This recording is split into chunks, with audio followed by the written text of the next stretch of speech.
Hello students. आज हम बात करेंगे आउटसोर्सिंग की, पर उससे थोड़ा सा पहले मैं देखता हूँ कि कुछ कन्फ्यूज़न था कल कुछ स्टूडेंट्स को शायद, कि क्वाटरनरी और क्वानरी एक्टिविटीज़ के अंदर क्या डिफरेंसेस हैं, है ना। तो थोड़ा सा मैं आपको वापस कर देता हूँ उसको, कि नॉर्मली हम जो है किसी भी इकोनॉमी एक्टिविटीज़ जो होती है उसको 3 पार्ट में 3 सेक्टर्स में डिवाइड करते हैं। वो आपको ध्यान है, दैट इज़ प्राइमरी, सेकेंडरी और टर्शरी एक्टिविटीज़। प्राइमरी एग्रीकल्चर से रिलेटेड है, मैन्युफैक्चरिंग जो है सेकेंडरी से रिलेटेड है, और जो सर्विसेज हैं, जो प्रोफेशनल स्किल्स हैं, जो डॉक्टर, इंजीनियर वगैरह जितनी हैं, बार्बर वगैरह, ये हम इलेक्ट्रीशियन वगैरह, ठीक है, ये सारी की सारी किससे टर्शरी एक्टिविटी सर्विस सेक्टर से जुड़ी हुई है, ठीक है। अब बात करते हैं क्वाटरनरी और क्वानरी की। तो quaternary is a part of tertiary sector. अगर हम बात करें तो मैंने पहले भी कहा था कि ये रिसर्च एंड डेवलपमेंट से रिलेटेड है।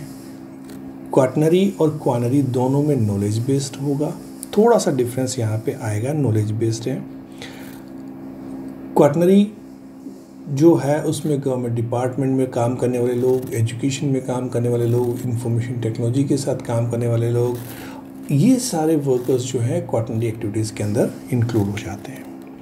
जबकि क्वानरी एक्टिविटीज़ की बात करें तो यहाँ पे ये रिप्रेजेंट करते हैं अपने ही प्रोफेशन वाले लोगों को, डॉक्टर्स को, इंजीनियर्स को, एडवोकेट्स को, लॉयर्स को, जजेस को, और उनके अंदर डिसीजन मेकर्स होते हैं। क्वानरी एक्टिविटीज़ के अंदर डॉक्टर, इंजीनियर ये सब होंगे जो क्वाटरनरी में थे, लेकिन इसके अंदर सिर्फ वही व्यक्ति इंक्लूड होगा जो डिसीजन मेकर होगा, जो पॉलिसी मेकर होगा, जो पॉलिसीज़ बनाएगा, पॉलिसी की गाइडलाइन करेगा। गवर्नमेंट डिपार्टमेंट उसके अंदर वर्कर जो है वो भी क्वाटरनरी में भी है, क्वानरी में भी है, लेकिन क्वानरी में वो आएंगे जो डिसीजन मेकर्स होंगे। साइंस एंड टेक्नोलॉजी के जो बंदे हैं जो उसमें काम करते हैं वो क्वाटरनरी में भी हैं और क्वानरी में भी हैं, लेकिन क्वानरी के अंदर वो आएंगे जो डिसीजन मेकर्स हैं या पॉलिसी मेकर्स हैं, ठीक है। तो ये चीज़ बहुत छोटा सा डिफरेंस है, और इस डिफरेंस के अकॉर्डिंग काम रिसर्च एंड डेवलपमेंट के अंदर वहाँ पे काम कर रहे हैं, ठीक है। तो आप देखो इसरो में काम करता है, आप अब्दुल कलाम को जानते हो, है ना, वो वहाँ के हेड थे, लेकिन बाकी साइंटिस्ट वो भी तो काम कर रहे थे। तो अब्दुल कलाम जी आगे क्वानरी क्योंकि डिसीजन मेकर्स थे, और बाकी जो साइंटिस्ट थे जो काम कर रहे थे वो क्वाटरनरी में। तो थोड़ा सा डिफरेंस है सभी साइंटिस्ट, थोड़ा सा डिफरेंस है। हेड ऑफ द डिपार्टमेंट क्वानरी, बाकी उसके साथ जो काम कर रहे हैं वो क्वाटरनरी एक्टिविटीज़ में। आई थिंक अब क्लियर हो गया होगा कि कौन सी क्वाटरनरी और कौन सी क्वानरी एक्टिविटीज़। चलिए आउटसोर्सिंग की बात करते हैं कि outsourcing has resulted in the opening up of a large number of call centre in India. China, eastern Europe, Israel, Philippines and Costa Rica, ये सारी वो कंट्रीज़ हैं जहाँ पे आउटसोर्सिंग की वजह से ये डेवलप हुई। आउटसोर्सिंग कहते हैं किसको? आउटसोर्सिंग कहते हैं कि हमारा काम हम किसी और जगह से करवा रहे हैं या किसी और तरीके से काम करवाते हैं। काम कहाँ हो रहा है, कौन कर रहा है, ये हमें नहीं पता, पर वर्क हमारा हो रहा है। तो सबसे पहले जो आउटसोर्सिंग का जो एग्जाम्पल है वो कॉल सेंटर्स था। कॉल सेंटर्स पे क्या होता है? कॉल सेंटर्स जैसे आज आपको एक नंबर दिया जाता है कंपनी का कि ये टोल फ्री नंबर है, आप इस पर कॉल कर लीजिए, आपका होगा। अब आपको पता नहीं है कि वो कॉल सेंटर्स कहाँ पे है। आपने कई बार सुना होगा कि वो कोई पर्टिकुलर लड़की या पर्टिकुलर बॉय या गर्ल कॉल सेंटर पे काम कर रहा था, रात को 2 बजे घर पे आ रहा था, और या सुबह 4 बजे घर पे आ रहा था, रात की 12 बजे घर पे आ रहा था, उसके साथ कोई लूट मार हो गई, कुछ मिसहैपनिंग हो गई। अब आपको रात की 12 बजे तक ऑफिस कौन सा खुलता है? सब खुलता है, कॉल सेंटर्स खुलते हैं, ठीक है। होता क्या है कि आपको वहाँ पे जॉब दी जाती है, कोई ज़रूरी नहीं है कि वो आप जिसको फ़ोन कर रहे हैं, आपके पास एक सैमसंग का मान लीजिए कोई टीवी है, एलजी का कोई टीवी है, सोनी का कोई टीवी है, आपने कॉल किया, ठीक है, कोई ज़रूरी नहीं आपका कॉल कौन उठा रहा है इंडिया में उठाए, वो हो सकता है किसी इन कंट्रीज़ में से कहीं किसी के पास गया हो। ओके, हो सकता है आपका जो कॉल सेंटर है वो यूएसए के किसी कंपनी का कॉल सेंटर हो या उसका कोई लाइन हो जिसको वो हैंडल कर रहा है। तो आपके बोलने का तरीका, आपकी इंग्लिश, आपकी लैंग्वेज, आपकी जो एसेंट है वो सब डिपेंड करेगा, उसके अकॉर्डिंग वो आपको जॉब प्रोवाइड कराते हैं। तो अब आप कब करोगे कॉल, कब करोगे? मोस्टली हम डे टाइम में करेंगे। तो मान लीजिए अमेरिका का कोई व्यक्ति है, इंग्लैंड का कोई व्यक्ति है, वो जब कॉल कर रहा है तो यहाँ पे तो रात होगी, तो उस कॉल को अटेंड करने के लिए यहाँ पे कौन होगा? इंडियन पर्सन, लेकिन उनके एसेंट और वो चीज़ें बोलने वाला कौन होगा? वो वाला। तो इस तरह से कॉल सेंटर काम करते हैं। थोड़ा सा एग्जांपल दे रहा हूँ कि कॉल सेंटर क्या होते हैं। अब कॉल सेंटर के लिए ये भी ज़रूरी नहीं होता है कि वो मेट्रो सिटी में ही हो, वो छोटे से गंगानगर में भी कॉल सेंटर हो सकते हैं, छोटे से सिटी आपके जयपुर में भी कॉल सेंटर हो सकते हैं, छोटी सी सिटी आपके कोई गांव है उसमें भी, हरिद्वार में भी हो सकते हैं। कोई भी सिटीज़ आप ले लीजिए, कहीं पे भी कॉल सेंटर हो सकते हैं। तो इस तरीके से कॉल सेंटर कहीं पे भी खोले जा सकते हैं। Outsourcing is coming to those country where cheap and skilled worker are available. अब वो क्यों करवाते हैं यहाँ पे काम? अमेरिकन कंपनी यहाँ पे कॉल सेंटर क्यों खोल रही है? अपनी कंप्लेंट्स को नोट करने के लिए क्यों लोगों को कह रही हैं? क्योंकि उनको पता है कि यहाँ पे काम जो है वो 10,000 रुपये में काम कर देगा और वहाँ पे खोलेंगे तो वो $10,000 लेगा। तो डॉलर और रुपीज़ में बहुत फ़र्क है, उसको सस्ता पड़ेगा और उसी तरीके से उसको सिर्फ कॉल अटेंड करनी है तो वो यहाँ से करवा लेगा। और कम्युनिकेशन आपको पता है कितना सस्ता हो गया आजकल, कनेक्टिविटी कितनी इजी हो गई, इंटरनेट के थ्रू हम कहीं भी कनेक्ट हो सकते हैं, तो ये उनको बेनिफिट है। तो धीरे धीरे ये चीज़ें चलना स्टार्ट हुई। These are also out migrating countries with the work available through outsourcing, the migration in these countries may come down. Outsourcing countries are facing resistance from job-seeking youth in their respective countries. अब इन्होंने दूसरों को job, दूसरी country में job मिल गई तो वहाँ के जो पर्टिकुलर लोग होंगे तो वो अपोज तो करेंगी, उसका विरोध तो करेंगी। The comparative advantage in the main reason of the continuing outsourcing. New trend is quaternary services include knowledge processing outsourcing, that is KPO. पहले BPO आता था, बिजनेस प्रोसेसिंग आउटसोर्सिंग। BPO आता था, बिजनेस के अपॉर्चुनिटी लेके आते थे, काम करते थे, आप ये काम कीजिए, बिजनेस अपॉर्चुनिटी। अब नॉलेज आ गया, अब उसको क्या किया? होम शोरिंग किया। The latter as an alternative to outsourcing, घर पे बैठ के काम कीजिए, होम शोरिंग की बात कर रहे हैं हम। The KPO industry is distinct from the BPO, business process outsourcing से अलग है। It involves highly skilled workers. It is information driven knowledge outsourcing. KPO enables the companies to create additional business opportunities.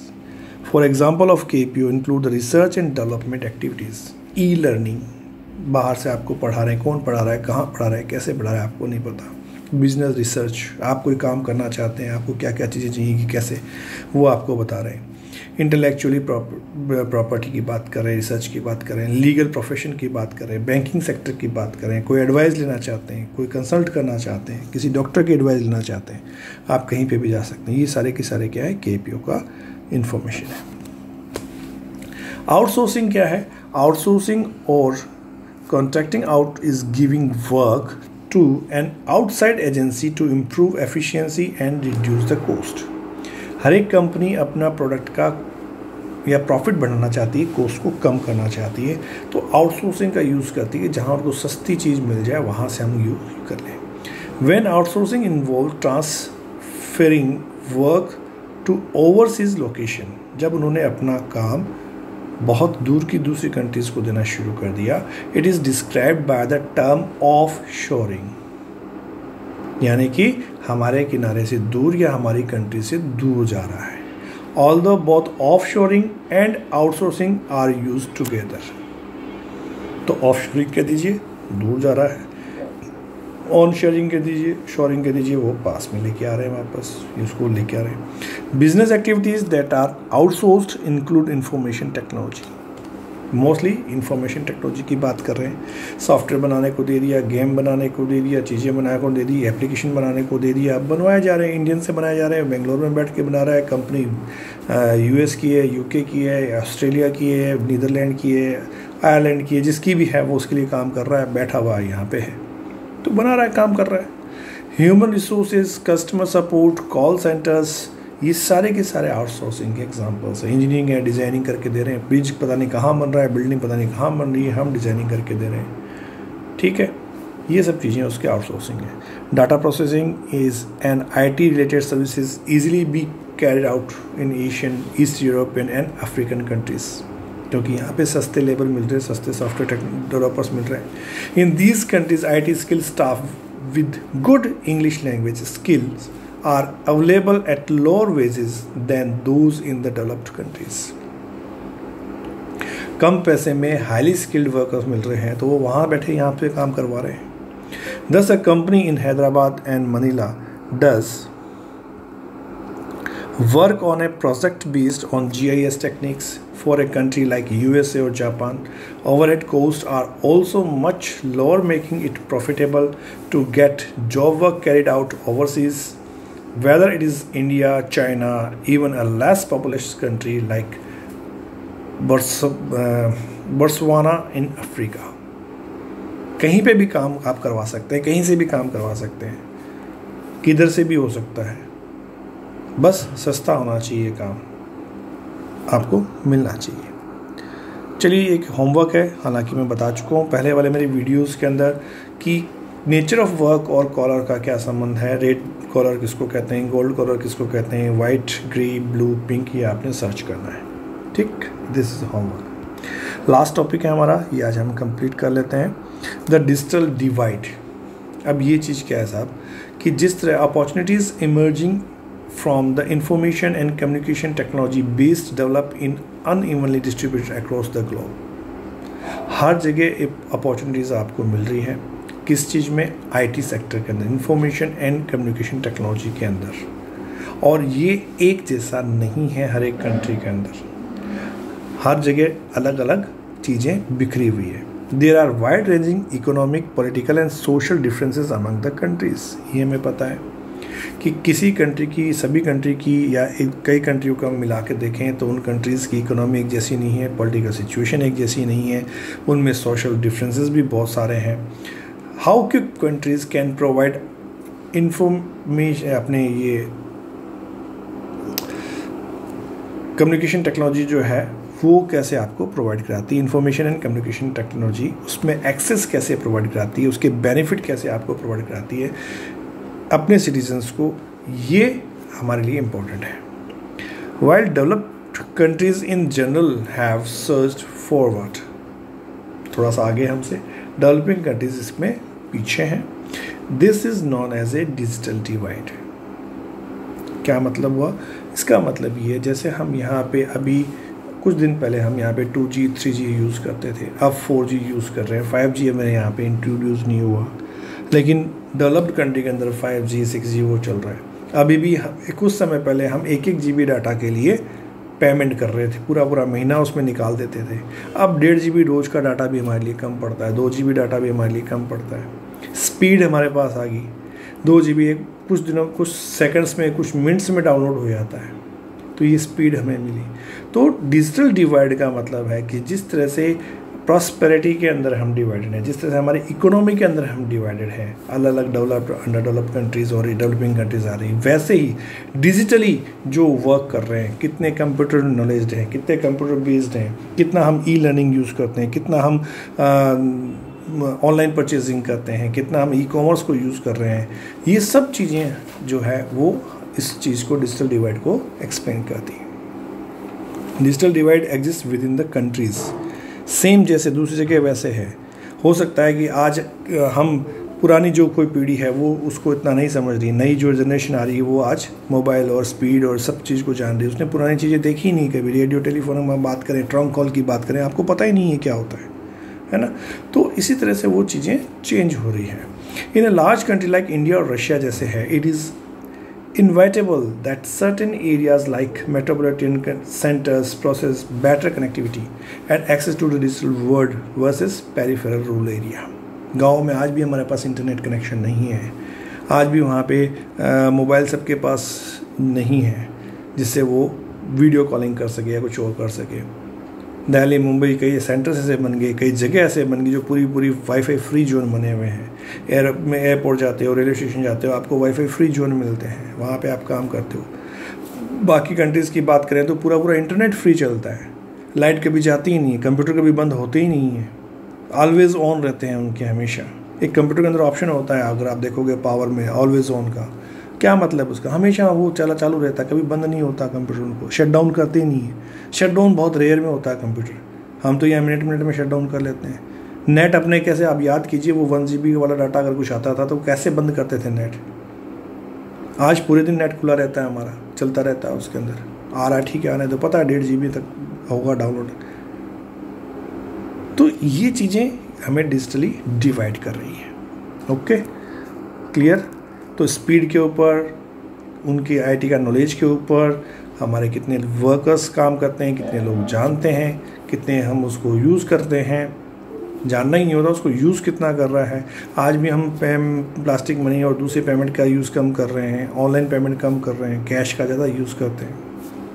ये सारी चीज़ digital divide के अंदर आपको मिल जाएगी। तो ये चैप्टर हमारा यहाँ कंप्लीट होता है। थैंक यू, कल मिलते हैं।